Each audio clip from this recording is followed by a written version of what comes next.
제주 MBC와 제주일보, 제주 CBS와 제주의 소리 등 제주적 언론 4사가 제22대 국회의원 선거를 앞두고 3차 여론조사를 실시했습니다. 여론조사 공표 금지 기간을 앞두고 실시한 마지막 여론조사인데요. 제주 지역 3개 선거구 모두 더불어민주당 후보들이 국민의힘 후보들을 앞서고 있지만 서귀포시 선거구는 격차가 상대적으로 작았습니다. 조인호 기자입니다.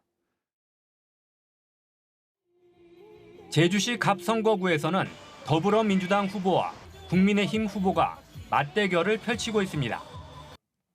제주시 갑 선거구 후보 지지도에서는 더불어민주당 문대림 후보 56%, 국민의힘 고광철 후보 29%로 후보 간의 격차는 27%포인트였습니다. 당선 가능성에서는 문대림 후보 66%, 고광철 후보 16%로 후보 간의 격차는 50%포인트였습니다.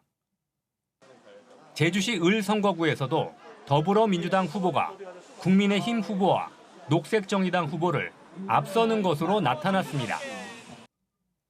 제주시 을 선거구 후보 지지도는 더불어민주당 김한규 후보 62%, 국민의힘 김승욱 후보 26%, 녹색정의당 강순하 후보 3%로 1위와 2위의 격차는 36%포인트였습니다. 당선 가능성에서는 김한규 후보 69%, 김승욱 후보 12%로 후보 간의 격차는 57%포인트였습니다.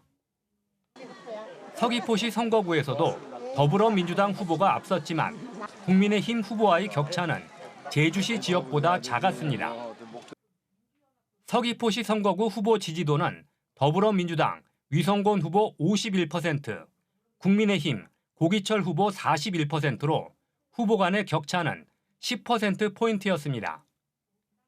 적극적 투표층에서는 위성곤 후보 53%, 고기철 후보 44%로 후보 간의 격차는 9%포인트였습니다. 더불어민주당 위성곤 후보는 30대와 40대 화이트 칼라 종사자에서 지지도가 높은 것으로 나타났습니다. 국민의힘 고기철 후보의 지지도는 60대와 70세 이상 주부에서 높은 것으로 나타났습니다. 당선 가능성에서는 위성곤 후보 57%, 고기철 후보 24%로 후보 간의 격차는 33%포인트였습니다. MBC 뉴스 조인호입니다. 네, 이번에는 정당 지지도입니다. 비례대표 선거 투표에서는 조국혁신당이 가장 높은 지지율을 얻었고 정당 지지도는 선거구마다 차이를 보였습니다. 박주현 기자가 보도합니다. 오는 국회의원 선거에서 비례대표에는 어느 정당에게 투표할지 물었습니다. 더불어민주연합이 22%, 국민의미래가 24%, 조국혁신당이 25%를 얻었습니다. 녹색정의당은 3%, 새로운미래와 개혁신당이 각각 2%씩을 얻었습니다. 정당 지지도에서는 더불어민주당이 39%, 국민의힘이 31%, 조국혁신당이 12% 등의 순이었습니다. 제주도 전체 정당 지지도에서는 민주당이 오차범위 안에서 우위를 보였지만 지역별로는 차이를 보였습니다. 서귀포시의 경우 국민의힘이 37%로 36%를 얻은 민주당보다 오차범위 안에서 높게 나왔습니다. 총선에 대한 인식은 안정적인 국정 운영을 위해 여당 후보가 당선되어야 한다가 35%, 현 정부를 견제하기 위해 야당 후보가 당선되어야 한다가 57%였습니다. 서귀포시 지역구의 경우 안정적인 국정 운영을 위해 여당 후보가 당선되어야 한다가 41%, 현 정부를 견제하기 위해 야당 후보가 당선되어야 한다 49%로 3개 지역구 중 격차가 가장 작았습니다. 투표 참여 의향은 반드시 투표할 것이다 80%, 가능하면 투표할 것이다 14%, 투표할 생각이 없다 6%였습니다. 이번 여론조사와 관련해 자세한 사항은 중앙선거 여론조사 심의위원회 홈페이지에서 확인할 수 있습니다. MBC 뉴스 박주연입니다. 제22대 국회의원 선거 사전투표가 내일부터 이틀 동안 실시됩니다. 사전투표는 오전 6시부터 오후 6시까지 거주 지역과 관계없이 가까운 사전투표소에서 할 수 있으며 사진이 첨부된 신분증을 가지고 가야 합니다. 제주에서는 43개의 사전투표소가 운영되며 투표소 위치는 중앙선관위 홈페이지를 통해 확인할 수 있습니다. 한편 사전투표소 밖에서는 투표 인증 사진을 촬영할 수 있지만 기표소 안에서 투표지를 촬영하거나 SNS에 올리면 2년 이하의 징역이나 400만 원 이하의 벌금형에 처해집니다.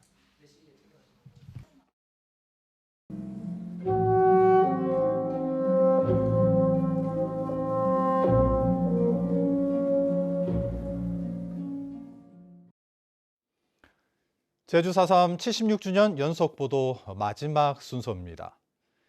4.3뿐만 아니라 국내외 곳곳에서 발생한 인권 침해 사건들 역시 진실을 밝히기 위한 노력이 이어지고 있는데요. 4.3이 화해와 상생이라는 모호한 담론에서 벗어나 이른바 회복적 정의의 길로 나가기 위해 어떤 논의가 필요한지 살펴봤습니다. 김항석 기자입니다. 군부에 의해 무고한 민간인들이 희생된 5.18 광주 민주화운동. 5.18이 벌어진 지 40년이 훌쩍 지났지만 진실을 밝히기 위한 노력은 여전합니다. 5.18 진상규명법 제3호 사망에는 진상규명의 범위를 명확하게 규정하면서 발포 책임자를 밝히는 데 주력하고 있습니다. 하지만 진상규명 과정은 험난하기만 합니다. 5.18 진상규명조사위가 지난해 말 최종 발포 명령자와 안매장 의혹 등 6개의 과제에 대해 진상규명 불능 결정을 내린 겁니다. 핵심되는 과제인데 그 부분들을 제대로 정리를 못한 측면이 있어서 좀 아쉽죠. 그리고 진상이 명명백백하게 밝혀지지 않은 부분들 같은 경우는 계속 연구를 한다 할지 현실적 어려움 속에서도 가해자를 규정하고 역사적 책임을 묻는 노력을 이어나가는 것은 이른바 회복적 정의를 위해서 필수적인 일이기 때문입니다. 그렇다면 국가와 정부의 대량 학살 사건에서 가해자의 책임을 밝히고 처벌하는 일은 어떻게 이루어지고 있을까요? 1981년 엘살바도르 엘모소테 마을에서 벌어진 정부군의 민간인 학살 사건. 정부군이 무장 게릴라 단체와 내전을 벌이면서 이틀 동안 민간인 1000여 명을 학살했습니다. 지난 2012년 엘살바도르 대통령은 이 사건에 대해 정부 책임을 인정하고 공식 사과했고 학살의 주범인 군부대 지휘관들은 살인과 고문 혐의로 기소됐습니다. 인권 침해나 민간인 학살의 경우 대체로 권력자가 한순간에 잘못된 판단으로 자행된 경우가 많습니다. 권력자로부터 반복되지 않게 하기 위해서는 역사청산, 즉 가해자에 대한 처벌이 매우 중요하다고 생각합니다. 하지만 4.3은 가해자의 책임 규명과 처벌에 대한 논의가 제자리 걸음에 그치고 있습니다. 거기다가 희생자의 범위가 지나치게 좁게 설정됐다는 지적도 이어지고 있습니다.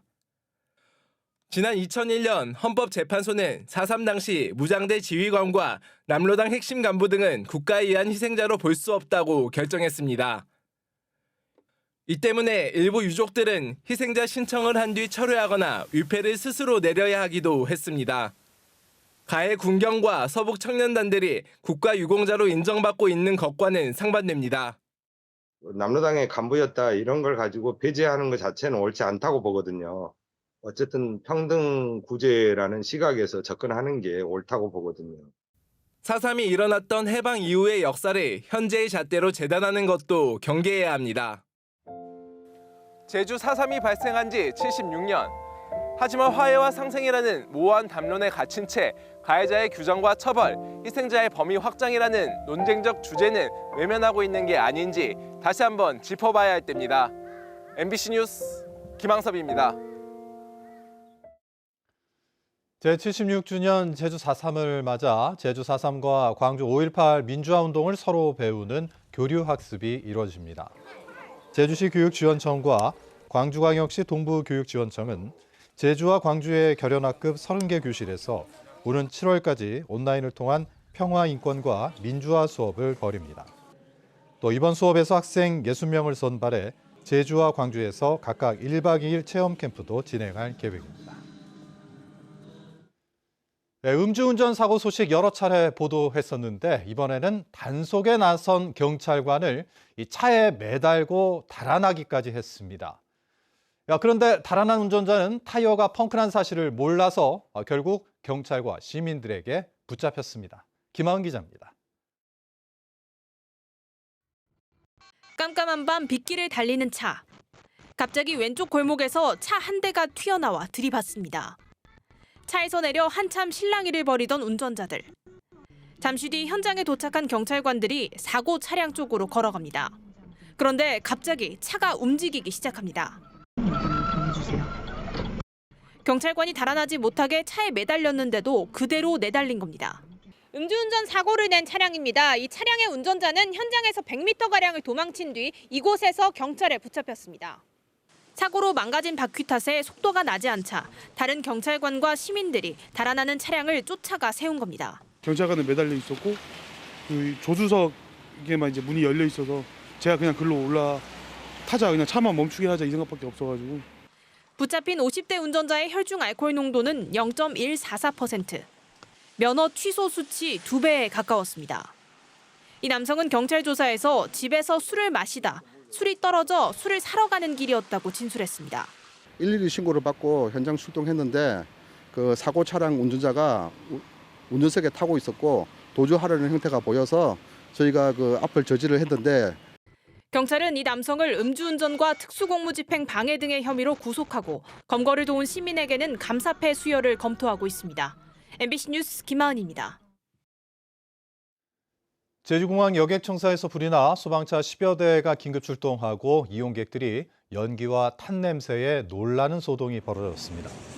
오늘 오후 6시 40분쯤 제주공항 여객청사 지하 1층 전기실에서 연기가 난다는 신고가 119에 신고가 들어와 범프차와 사다리차 등 소방차 13대가 긴급 출동했습니다.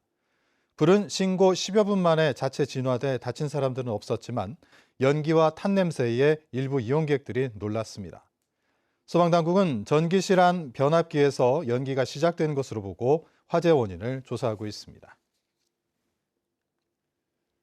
노모를 때리고 출동한 경찰관까지 폭행한 50대 아들이 검찰에 넘겨졌습니다.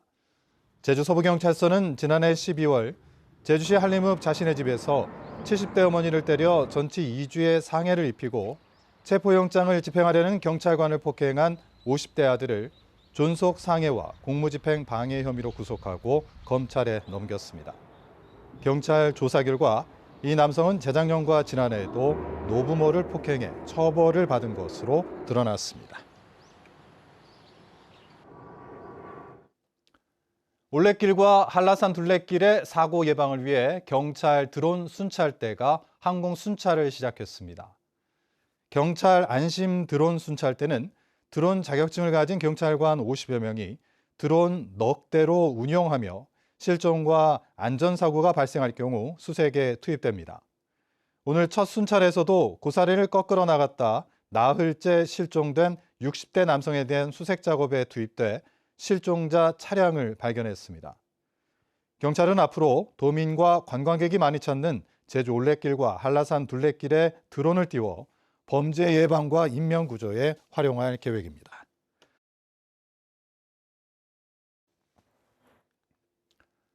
설립자 비리로 폐쇄 절차를 밟고 있는 중증 장애인 거주 시설의 입소자와 부모들이 강제 전원에 반발하고 나섰습니다. 사랑의 집 입소자와 보호자 10여 명은 제주도청 앞에서 기자회견을 열고 3년 유예 기간을 두기로 했지만 제주시가 최근 전원을 강요하고 있다며 강제 귀가 협박을 중지하라고 요구했습니다. 뉴스데스크 제주 마칩니다. 시청해주신 여러분 고맙습니다.